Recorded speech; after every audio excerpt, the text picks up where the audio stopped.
আপনার থাম্বনেল এমন কিছু অ্যাট্রাকটিভ কিছু দেখিয়েছেন, আপনার থাম্বনেলের ভিতরে এমন কিছু কন্টেন্টের বিষয়বস্তু লিখেছেন যেটি কমিউনিটি গাইডলাইনটি ব্রেক করেছে। কমিউনিটি গাইডলাইনটির ভিতরে এমন কিছু তথ্য বা এমন কিছু লেখা আপনি লিখতে পারবেন না, যার ফলে আপনার গাইডলাইন স্ট্রাইক চলে আসতে পারে বা আপনার চ্যানেলটি ডাইরেক্ট ডিলিটও পর্যন্ত হতে পারে। তো বন্ধুরা, কমিউনিটি গাইডলাইনের বিভিন্ন সমস্ত রকম তথ্য এবং সেগুলি বাধা নিষেধগুলি আমি আপনাদের সামনে পার্ট বাই পার্ট আপনাদের সামনে তুলে ধরেছি। তো আজকে এই পার্টে যে হতে চলেছে এই পার্টটি খুবই অত্যন্ত গুরুত্বপূর্ণ, যেটি সেন্সিটিভ কন্টেন্টের মধ্যে এর একটি সাব পার্ট, যেটি সাব পার্ট হিসাবে 2 নম্বর পার্ট চলছে, যেটিকে আমি 9 নম্বর পর্ব হিসাবে ঘোষণা করেছি এবং আপনাদেরকে সেটি কন্টেন্টটি দিব। তো বন্ধুরা, এই কন্টেন্টে এমন কিছু তথ্য যেগুলি বাধা নিষেধ রয়েছে, যেগুলি আপনার কমিউনিটি গাইডলাইন মেনেই আপনার থাম্বনেলটি ব্যবহার করতে হবে। তো চলুন, এই পর্বটি হলো থাম্বনেল পর্ব, যেখানে এটি পর্বর পার্ট নাম দিয়েছি 9 নম্বর পার্ট। তো বন্ধুরা, তো এই পর্বে আমি আপনাদেরকে স্ক্রিনটি শেয়ার করে দেব, যেখানে ইংলিশে কন্টেন্টটি লেখা রয়েছে, যেখানে লেখা রয়েছে থাম্বনেল পলিসি। এই থাম্বনেল পলিসি ভিতরে এমন কিছু রয়েছে যে thumbnails that is including pornographic image and depicting sexual acts, nudity and other sexual gratifying imagery, violent imagery intended to shock or disgust। তো এই কন্টেন্টটি আমি আপনাদেরকে খুবই সহজভাবে, যেটিতে বাংলাতেই আপনাদেরকে আমি আলোচনা করব। তো এই থাম্বনেল সংক্রান্ত নীতির ভিতরে ইউটিউবে থাম্বনেল এমন কিছু নির্দেশিকা জারি করে যেখানে আপনি এমন কিছু তথ্য দেখাতে পারবেন না। তো এই নীতি লঙ্ঘন করলে বা খুঁজে পেলে ইউটিউবে যে কোনো সময় আপনার চ্যানেলটি সাসপেন্ড হতে পারে বা গাইডলাইন স্ট্রাইকও আসতে পারে। তো এই নীতির ফলে কি কি প্রভাব পড়েছে বা কি প্রভাবিত হয়, তো আমি সেটি আলোচনা করছি। যেখানে প্রথমেই বলেছে যৌন কার্যকলাপতা বা নগ্নতা যৌন আকাঙ্ক্ষা তৃপ্ত করে এমন কোনো ধরনের ছবি মতো পর্নোগ্রাফিক কন্টেন্ট সহ ইউটিউবে থাম্বনেল আপলোড করতে পারবেন না।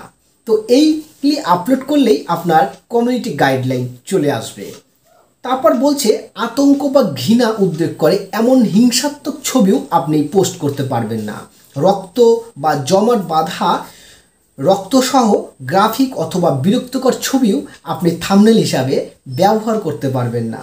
এছাড়া বলছে অমার্জিত বা অশালীন ভাষা, এমন কিছু অশ্লীল ভাষাতে আপনি লিখেছেন সেটিও আপনি ব্যবহার করতে পারবেন না।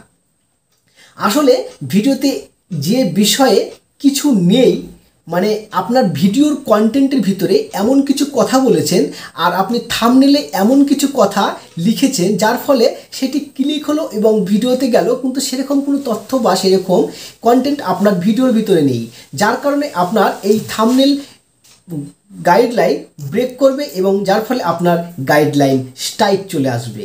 তো এই নীতিগুলি আরও কিছু এর কিছু রয়েছে, এর রুলস রয়েছে, সেগুলিও শুনুন। বলছে যে থাম্বনেলে কখনো কখনো থাম্বনেলে এমন কিছু নির্দেশিকা লঙ্ঘন না করলেও অনেক সময় দর্শকদের পক্ষে উপযুক্ত নাও হতে পারে।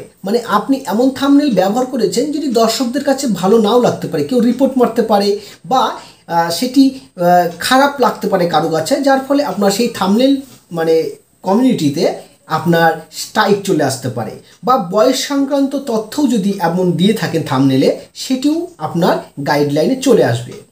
থাম্বনেলে মূলত স্তন বা নিতম্ব বা যৌনাঙ্গের কোনো রকমভাবে কোনো কিছু দেখাতে পারবেন না। দর্শকদের যৌন উত্তেজনা বাড়ানোর জন্য থাম্বনেল এমন ব্যবহার করেছে যার ফলে আপনার সেই থাম্বনেল গাইডলাইনটি ব্রেক করবে, যার ফলে আপনার কাছে কমিউনিটি গাইডলাইন চলে আসবে। তো এরকম প্রশ্ন থাকতেই পারে, আমি তো দেখি ইউটিউবে অনেক চ্যানেলে এরকম ব্যবহার করেছে। আসলে সে যদি এরকম ব্যবহার করে থাকে আর সেটা যদি গাইডলাইন মধ্যে আসে, অবশ্যই স্ট্রাইক তাকে দিবে এবং তার চ্যানেলে হয়তো মনিটাইজেশনও পাবে না কোনো দিনও, এরকমও হয়তো হয়ে আছে। তো এরকম হিংসাত্মক বা রগরগে ছবি থাম্বনেলের মূল বিষয়বস্তু কিনা সেটু বিচার করে থাম্বনেলের গাইডলাইনের মধ্যে আসতে পারে। দর্শকদের মধ্যে আতঙ্ক বা ঘৃণা উদ্রেক করেছে এরকম থাম্বনেল ব্যবহার করতে পারবেন না। বা টেক্সট আকারে এমন কিছু তথ্য মানে অ্যাট্রাকটিভ তথ্য দিয়েছেন যেটি হয়তো সেক্সুয়াল কন্টেন্টের মধ্যে পড়ে গিয়েছে থাম্বনেলটি, যার ফলে আপনার থাম্বনেল নীতি ব্রেক করবে, যার ফলে আপনার কমিউনিটি গাইডলাইন চলে আসবে। তো বন্ধুরা, এই কমিউনিটি গাইডলাইনের যে তথ্যগুলি রয়েছে আমি আপনাদেরকে সেগুলি পাই টু পাই সেটি বললাম। তো এই সমস্ত নীতি যদি আপনি লঙ্ঘন করে থাকেন তাহলে আপনার চ্যানেলের কি হবে? তো বন্ধুরা, এই থাম্বনেল নীতি বা থাম্বনেলের মধ্যে যদি কোনো গাইডলাইন চলে আসে, স্ট্রাইক চলে আসে, তাহলে আপনার প্রথমত একটি ওয়ার্নিং স্ট্রাইক হিসাবে আপনাকে দেওয়া হবে, যেটি সারা জীবনের জন্য থাকতে পারে। বা সেটি যদি আপনার থাম্বনেল কমিউনিটি গাইডলাইন ব্রেক যদি নাও করে থাকে তাহলে আপনি সেখানে অ্যাপ্লাই করার একটি সুযোগ পাবেন এবং সেখানটায় সাবমিট করবেন। যদি সেটি ম্যানুয়ালভাবে সেটি দেখে যে না আপনার থাম্বনেলটি ঠিকই ছিল বা সঠিক ছিল, তাহলে আপনার কন্টেন্টটিকে ফিরিয়ে দিতে পারে এবং আপনার গাইডলাইন বা ওয়ার্নিং স্ট্রাইকটি উঠিয়েও নিতে পারে। তবে যদি সেটি না ওঠে তাহলে সেটি সারা জীবনের জন্য থাকতে পারে, আর সেটি আপনার একটি শিক্ষা বা নীতি দেখতে পারে। আর আরেকটি কথা সেটি হচ্ছে এই স্ট্রাইকটি বা 90 দিনের ভিতরে আপনি যদি এরকম 3 বার যদি গাইডলাইন স্ট্রাইক আপনি খেয়ে থাকেন তাহলে আপনার চ্যানেলটি কিন্তু পুরোপুরি বরবাদ হয়ে যেতে পারে, অর্থাৎ ইউটিউব থেকে ডিলিট করে দিতে পারে। তো বন্ধুরা, এত কিছু নীতি মেনে আপনাদেরকে কন্টেন্ট তৈরি করতে হবে এবং দর্শকদের কাছে সেই কন্টেন্টটি ভালো লাগাতে হবে এবং সেখান থেকে আপনাকে ইনকাম করতে হবে এই ইউটিউব থেকে। তবে অনেকে ইনকাম করতে নাও চায়, তাহলে তার মনিটাইজেশনটি সে অফ করে রাখতে পারে। তো বন্ধুরা, আমি এই ভিডিওতে আপনাদেরকে এই থাম্বনেল নীতি সম্পর্কে দেখিয়ে দিলাম কীভাবে ব্যবহার করতে পারবেন না আর কি ব্যবহার করবেন। তো ব্যবহার এটাই করবেন, ভালো কিছু ব্যবহার করবেন।